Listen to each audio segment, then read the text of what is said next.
இங்கே பார்த்தீங்கன்னா குரங்களுக்கும் மனிதனுக்கும் நடுவில் சண்டை நடக்குது. அங்கே ஒருத்தன் நம்ம எந்த வம்புக்கும் போகிறதில்ல தும்புக்கும் போகிறதில்ல நம்ம அமைதியாகவே இருப்போன்னு இருப்பான்.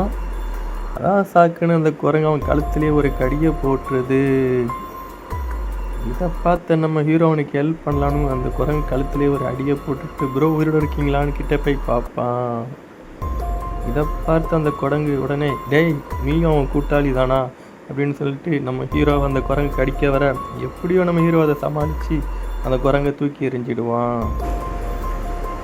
இதை பார்த்து அந்த குரங்கு இவன் கொஞ்சம் டெரரான ஆளாக இருப்பான் போல இருக்குது. ஸோ இவனுக்கு கொஞ்சம் வெயிட் பண்ணி தான் நம்ம வேலையை காட்டணும் அப்படின்னு சொல்லிட்டு அவன் கழுத்தில் கடியை போடுறதுக்காண்டி கொஞ்சம் வெயிட் பண்ணிகிட்டு இருக்கும். ஹீரோவுக்கும் குரங்குக்கும் பயங்கரமாக சண்டை போடுவாங்க. குரங்கு ஹீரோவை கடிக்க வரும். இதை பார்த்த நம்ம பயப்புள்ள அடடா நம்மளையா கடிக்க வருது அப்படின்னு சொல்லிட்டு அந்த குரங்கு கையே பிடிச்சி கடிச்சு வச்சிருவான்.